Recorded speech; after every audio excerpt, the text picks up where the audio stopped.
చేద్దాము. నా స్టైల్లో చేస్తాను చూడండి.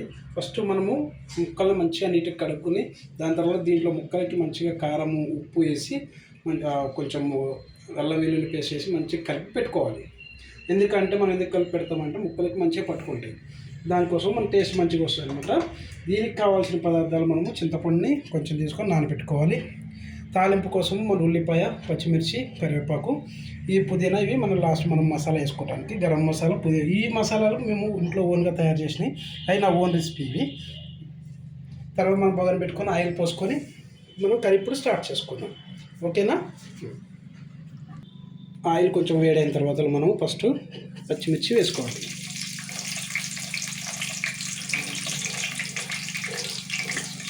పచ్చిమిర్చి కొంచెం ఇలా మగ్గిన తర్వాత మనము ఉల్లిపాయలు వేసుకోవాలి. మనం కట్ చేసి పెట్టుకున్న సన్నగా కట్ చేసుకున్న ఉల్లిపాయలు వేసుకున్నాము.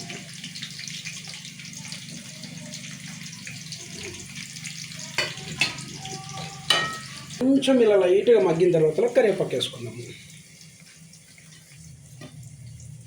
కరివేపాకు వేసుకొని మనం ఏం చేయాలంటే కొంచెం సాల్ట్ వేసుకోవాలి దీంట్లో. ఎందుకంటే ఉల్లిపాయలు మంచిగా మగ్గితే తొందరగా ఇది అవుతుంది అనమాట. దానికోసం కొంచెం లైట్గా సాల్ట్ వేసుకోండి, 1 స్పూను.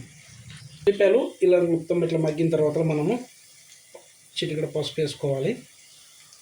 వేసుకున్న తర్వాత మనం ఇంట్లో పట్టుకున్న అల్లం మాత్రమే వాడితే టేస్ట్ మంచిగా వస్తుంది అనమాట. కొంచెం అల్లం వేసుకోవాలి. అల్లం వేసి మంచిగా కలుపుకోవాలి.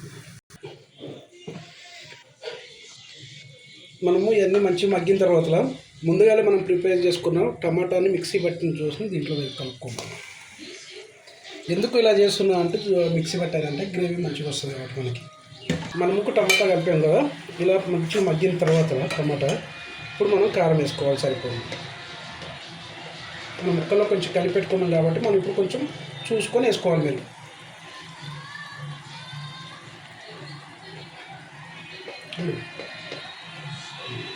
ఇలా కారము, నెక్స్ట్ కొంచెం సాల్టు, 2 చెంచాలు వేసుకోండి. సాల్ట్ 2 చెంచాలు సాల్ట్ వేసి మంచిగా కలపాలి.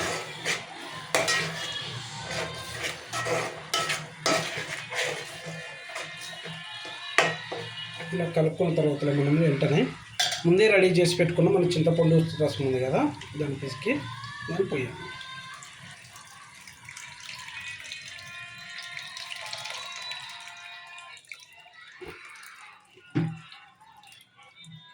మనం చింతపండు వేసుకున్న తర్వాత కొంచెం వేడి కావాలి.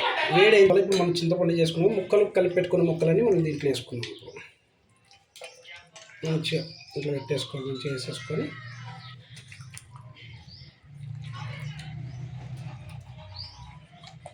మేము కొంచెం కారం ఎక్కువ తింటాం కాబట్టి కొంచెం కారం ఎక్కువ వేసుకుంటాము. మీకు సరిపోయేంత మీరు వేసుకోండి కారాన్ని. ఎందుకంటే ముందే ముక్కలు కూడా కలిపి పెట్టుకున్నాను కారము. మాకు కారం ఎక్కువ తింటాం అన్నమాట. మీకు ఇప్పుడు గ్యాస్ ప్రాబ్లం కూడా ఉంది, జాగ్రత్తగా చూసుకొని చేసుకోండి. ఇంకా కట్ల పొయ్యి ఉంటే కట్ల పొయ్యి మీరు చేసుకుంటే ఇంకా మీకు మంచిది. వేసి మనం ముక్కలు వేసినాం కదా, ఇలా మంచిగా కలుపుకోవాలి. ముక్క మొత్తం కలిసేటట్టు మన తాలింపు అంతా ఇట్లా కలిపిన తర్వాత మనము 1/2 అవర్ to 40 minutes వరకు వీటిని మంచిగా ఉడికేంత వరకు పెట్టాలన్నమాట. ఇలా మూత పెట్టేసేయాలి.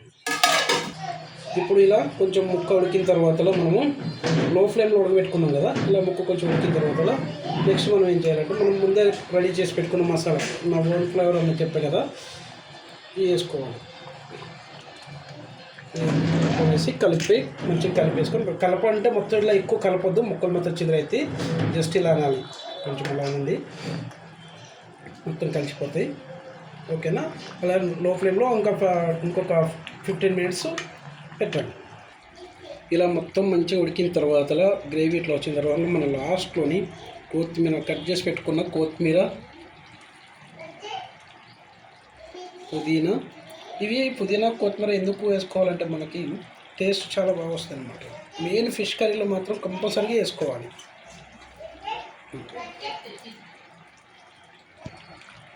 ఇలా వేసిన తర్వాత కొంచెం ఇలా జస్ట్ పైపైన ఇలా కలపండి. ఇలా కలిపిన తర్వాత లో ఫ్లేమ్లోనే ఉండాలి. మనం స్టార్టింగ్ నుంచి అప్పుడు మనం మధ్యలో నుంచి లో ఫ్లేమ్లో పెట్టాం కదా, మొత్తం కర్రీ అయిపోయేంత వరకు కూడా లో ఫ్లేమ్లోనే పెట్టుకోవాలి. ఇలా మళ్ళీ ఇలా అన్ని కలిపేసుకున్న తర్వాత మూత పెట్టుకొని 5 to 10 మినిట్స్ వరకు లో ఫ్లేమ్లోనే ఉంచండి. ఫిష్ కర్రీ ఇప్పుడు రెడీ అయిపోయింది. మనము టేస్ట్ చూద్దాము. ఓకేనా? సార్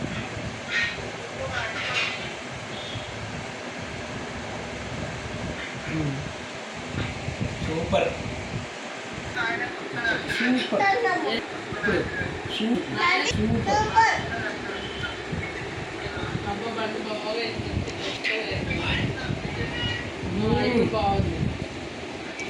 టేస్ట్ ఉంది కర్రీ మాత్రం.